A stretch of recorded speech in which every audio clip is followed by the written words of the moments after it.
All right, so we have one more lightning talk today. So Dr. Beth Trushkowsky is an assistant professor at Harvey Mudd College, where she works on using crowdsourcing with query processing systems to broaden the scope of questions users can ask about their data. Beth received her MS and her PhD from UC Berkeley.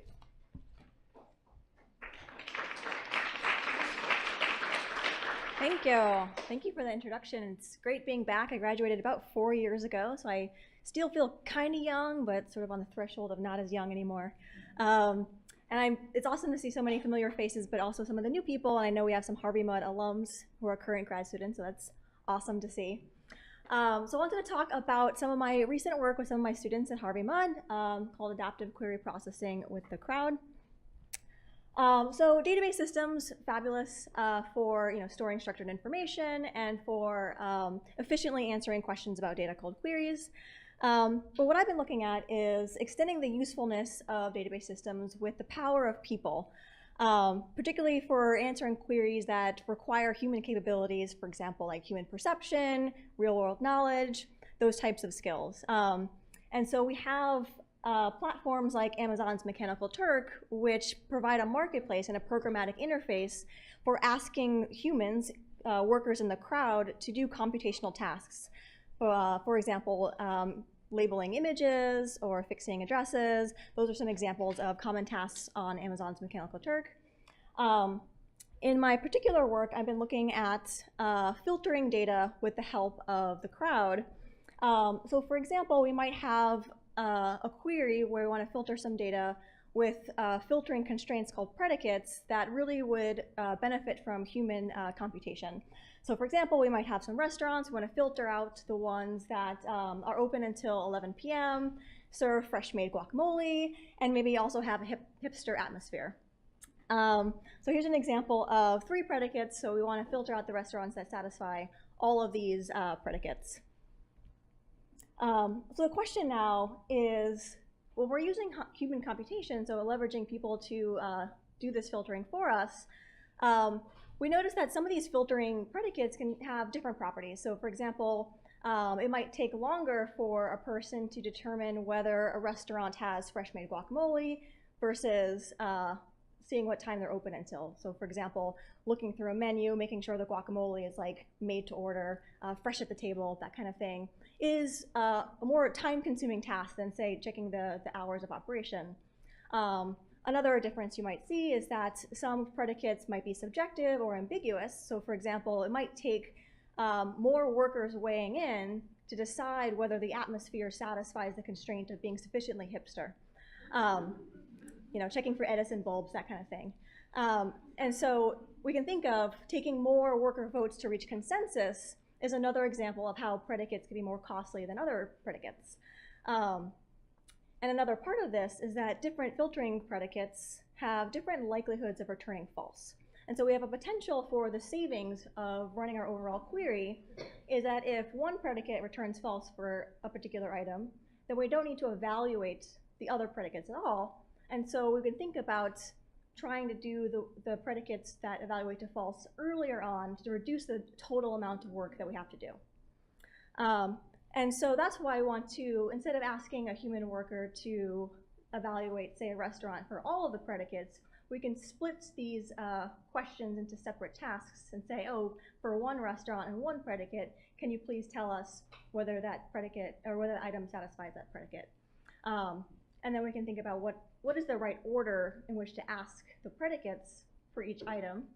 And so if we actually knew the statistics about how expensive or difficult or costly and what the likelihood of returning false would be, then we can actually come up with an optimal ordering. So there's an existing work on something called predicate rank that says, if I have these statistics, I know what the optimal ordering would be.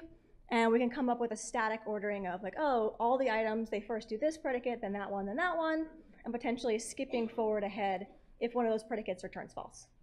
So that would be what we would do if we had all the statistical information. But of course, we don't actually have that because the motivating use case for these types of applications is situations where these queries are specified on the fly, sort of ad hoc queries. So we don't have all the statistics a priori before the query is run in order to come up with this optimal ordering.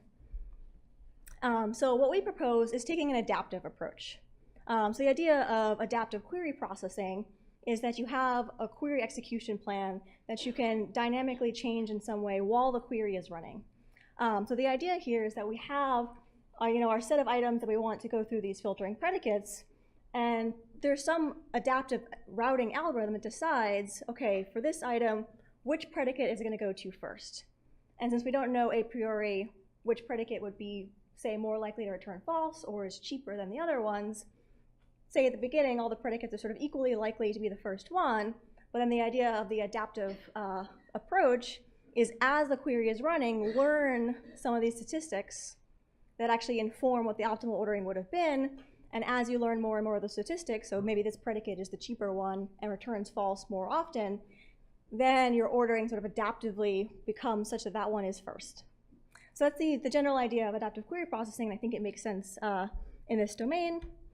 So to give you a highlight of what we did, our approach was called dynamic filter. And so we adapted the work called lottery scheduling from the Eddies project, which is actually a Berkeley project. So the idea here is that instead of directly observing those statistics, like how expensive or what is the likelihood of returning false, we sort of implicitly observe them using an approach called lottery scheduling. And so the punchline really is that predicates receive tickets for sort of having good behavior. And so when we say, oh, here's an item, which predicate should it go to next, we essentially run a lottery and choose the predicate with the most tickets, and you can acquire tickets by returning false more often, and if you're cheaper, you're able to acquire these tickets more rapidly. And so to give you just a highlight of one of the results, so here we ran an experiment. We have a set of hotels, about 100 hotels that we're going to filter for 2 predicates that they cost under $80 a night, and that they have a gym. So we have some comparison algorithms. So one is a baseline of a random algorithm for, say, given an item, which predicate do we go to? We just choose a random one.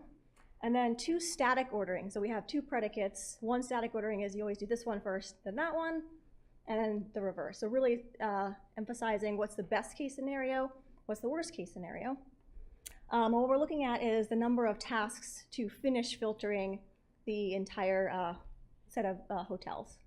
So I'm showing here is a histogram. So along the bottom we see the number of tasks and sort of the frequency of how many tasks it took to complete the whole filtering of the whole data set.